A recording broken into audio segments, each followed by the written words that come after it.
राम राम दोस्तों, जय बाबा नीम करोली महाराज जी की। आशा है कि आपके ऊपर भी बाबा नीम करोली जी की अपार कृपा होगी। आपके घर परिवार में भी सभी कुशल मंगल हो, यही मैं प्रार्थना करता हूँ।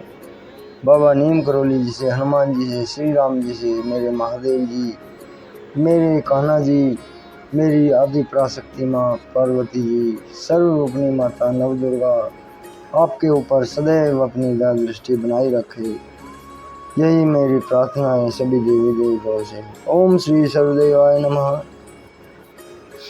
दोस्तों, आज मैं आपको क्रोध के कारण और पछतावा की इसी क्षेत्र में एक छोटी सी घटना है, उसे सुनाना चाहता हूँ। इसे सुने और क्रोध को अपने ऊपर हावी ना होने दे, यही मेरी प्रार्थना है। तो यह है क्रोध का अभिशाप। एक स्त्री ने एक नेवला पाल रखा था जिसे वह बहुत प्यार करती थी। एक दिन वह अपने बच्चे को पालने में सुलाकर और उसे नेवले की देखरेख में छोड़कर कुएं से पानी लेने गई। इसी बीच में एक भयंकर सांप कमरे में आ गया। जो ही उसने बच्चे को खाना चाहा, त्यों ही नेवले ने उस पर हमला कर दिया। दोनों में बहुत देर तक लड़ाई हुई और कभी नेवला सांप को दबा लेता और कभी सांप नेवले को पटकने दे देता, लेकिन अंत में नेवला विजयी हुआ। उसने सांप को मारकर उसके कई टुकड़े कर डाले। जब वह स्त्री पानी भरकर लौटी और नेवले को लहूलुहान पाया, तब उसने सोचा कि नेवले ने उसके बच्चे को मार डाला है। क्रोध में आकर उसने नेवले पर घड़ा दे मारा और वह तत्काल मर गया। नेवले को मारकर जब वह स्त्री कमरे में घुसी, बच्चे के पालने के पास सांप के टुकड़े देखे और वह अपने बच्चे को ठीक पाया। तब उसे अपनी भूल ज्ञात हुई और वह फूट फूट कर रोने लगी। निश्चय ही क्रोध का आरंभ मूर्खता होता है और अंत में पछतावा इसके साथ हुआ करता है। क्रोध की अवस्था में मनुष्य का विवेक जाता रहता है और मनुष्य स्वयं ऐसी अवस्था उत्पन्न कर लेता है, जबकि वह क्रोध के पात्र के स्थान पर स्वयं ही अपने पर क्रोध करने लग जाता है। अतः क्रोध आ जाने पर मनुष्य को रुक कर पहले उसके परिणाम पर विचार कर लेना चाहिए। जो व्यक्ति विवेक के द्वारा अपने क्रोध पर विजय प्राप्त कर लेता है, वे मनुष्यों में उत्तम माने जाते हैं। तो दोस्तों, आपको ये छोटी सी क्रोध के अभिशाप ये कथा है, ये कहानी है, सत्य कहानी है। दोस्तों, ये आपको ये कैसी लगी मुझे बताएं। और इसमें छोटा सा एक प्रकरण हो रहा है। क्रोध एक प्रकार का नशा है। क्रोध एक प्रकार का नशा होता है जो मनुष्य को अभ्यंतर को मनुष्य से तो छिपाता है, परंतु दूसरों पर प्रकट कर देता है। क्रोधी जन अपनी आत्मा का विकास करने में न केवल असमर्थ ही रहते हैं,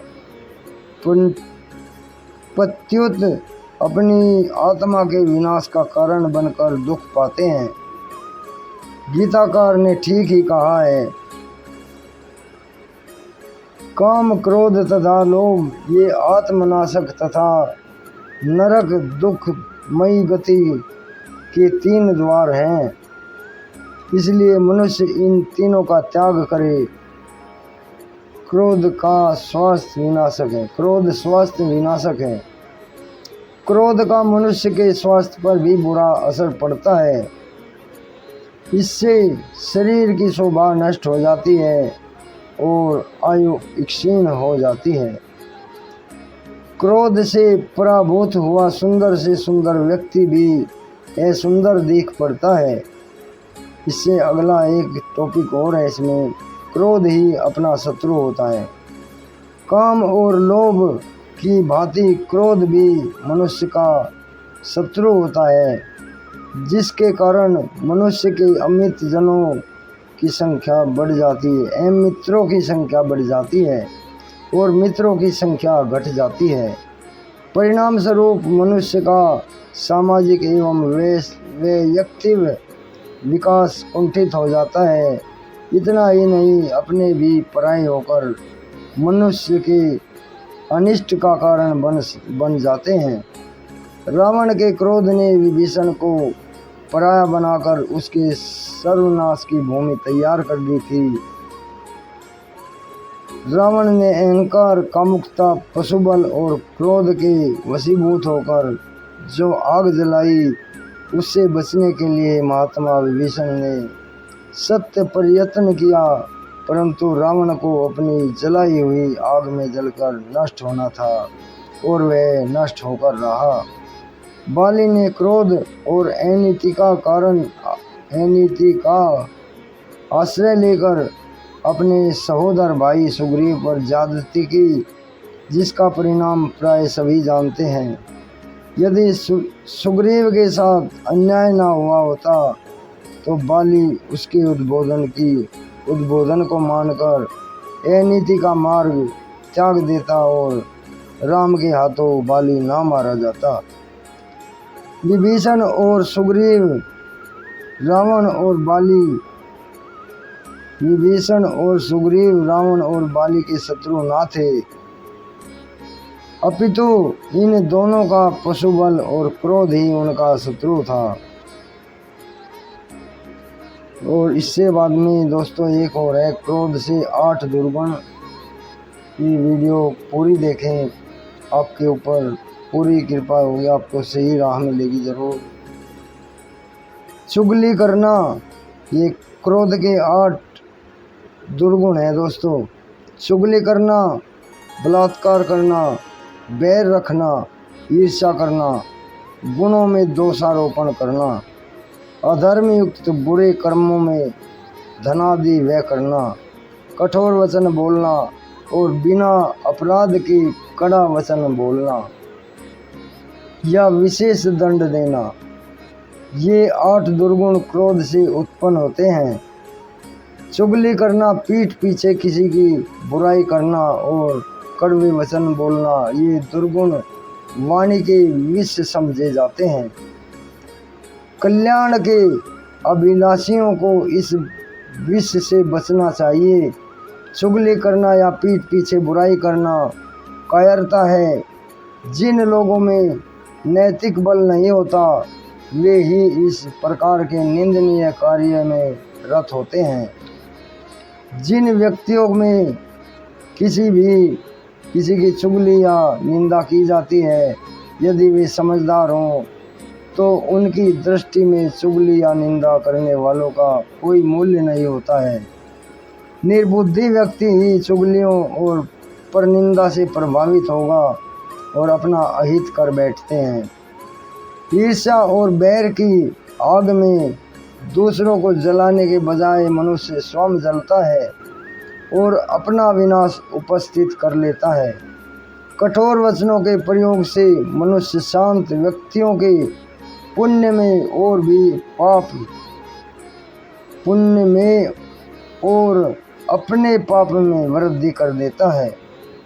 हम ऐसे व्यक्तियों को जानते हैं जिनमें आपस में बड़ा प्रेम था, दुर्भाग्य से किसी बात पर उनमें मनमुटाव हुआ और तीखे एवं कड़वे वचनों के प्रयोग ने उन्हें एक दूसरे से ऐसा अलग कर दिया मानो उनमें कभी प्रेम रहा ही न था। तभी कहा जाता है कि तलवार का घाव भर सकता है, परंतु वाणी का घाव कभी नहीं भरता। तो दोस्तों, इसमें क्रोध का स्वभाव मत बनाओ, ये एक और लेख है। क्रोध छोटे से छोटे और बड़े से बड़े प्राय सब प्राणियों में होता है। बहुत से व्यक्ति जरा सी बात पर क्रोध कर बैठते हैं। बहुत से व्यक्तियों को छोटी बातों पर क्रोध नहीं आता और आता भी है तो बहुत कम। बहुत से व्यक्तियों को बहुत देर में क्रोध आता है। जरा जरा सी बात पर अकारण क्रोध करना लड़कपन होता है। क्रोध में आपे से बाहर होकर भयानक रूप धारण करना पाशविक माना जाता है। ये पशु के समान होता है। क्रोध को निरंतर बनाए रखना राक्षसों का स्वभाव और व्यवहार होता है। छोटी छोटी बातों पर आवेश में आ जाने से क्रोध का स्वभाव बन जाया करता है, जिसका अंत प्राय कठोरता और शत्रुता में होता है। बढ़ते हुए क्रोध को दबा लेना बुद्धिमानी है और गौरवपूर्ण होता है, और ऐसे व्यक्ति वीर और दिव्य होते हैं। क्रोध को दबाना अच्छा और क्रोध को रोकना उससे भी अच्छा होता है। गुणवान और वीर पुरुष हीन गुण वालों पर क्रोध नहीं करते। ऐसे ही व्यक्तियों को बहुत कम क्रोध आता है। प्रसन्नचित्त बुद्धिमान और तबीयत में लापरवाह व्यक्तियों का क्रोध विवेकपूर्ण हुआ करता है, और वह बहुत देर में आता है और बहुत शीघ्र समाप्त हो जाता है। निर्बुद्धि और कायर व्यक्ति जब भूल करता है और जब उस भूल को स्वीकार नहीं करता, तब वह सदा तैश में आ जाता है। वह अपनी बुद्धि की कमी को क्रोध के द्वारा पूरा करने का विफल प्रयत्न करता है। बुद्धिमान व्यक्तियों के क्रोध का गुब्बार निकल जाने पर वह क्षमा का रूप ग्रहण कर लेता है, परंतु क्रोध को छिपाने से वह प्राय बदले की भावना में परिणत हो जाता है। क्रोध को मन में रखकर उसे पी लेने से कम समझदार व्यक्ति मन ही मन उठता है, जिससे उसके स्वास्थ्य पर घातक प्रभाव पड़ता है। क्रोध को पी जाना अच्छा है, परंतु यह अत्यंत समझदार और सज्जन पुरुषों का काम होता है। ये इस बात से प्रभावित होते हैं कि मनुष्य को शत्रुता मोल लेने और दूसरों की गलतियों एवं अपराधों का लेख रखने के लिए ही जीवन प्रदान नहीं किया है प्रभु ने। अब इसमें एक और लेख है। इसमें बताया गया है कि क्रोध कब आवश्यक होता है। सुधार और नियंत्रण के लिए क्रोध आवश्यक होता है। सुधार और नियंत्रण के लिए क्रोध आवश्यक नहीं, अनिवार्य भी होता है। उस अवस्था में वह विकारों से नहीं अपितु उच्च भावनाओं से अर्थात हित भावना से प्रेरित और शासित रहता है। हित भावना से किए जाने वाले क्रोध में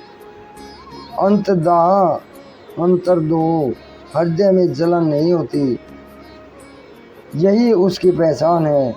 वैर द्वेष बदले की भावना और अन्य निम्न विकारों से प्रेरित होने पर वह दोषपूर्ण बन जाता है।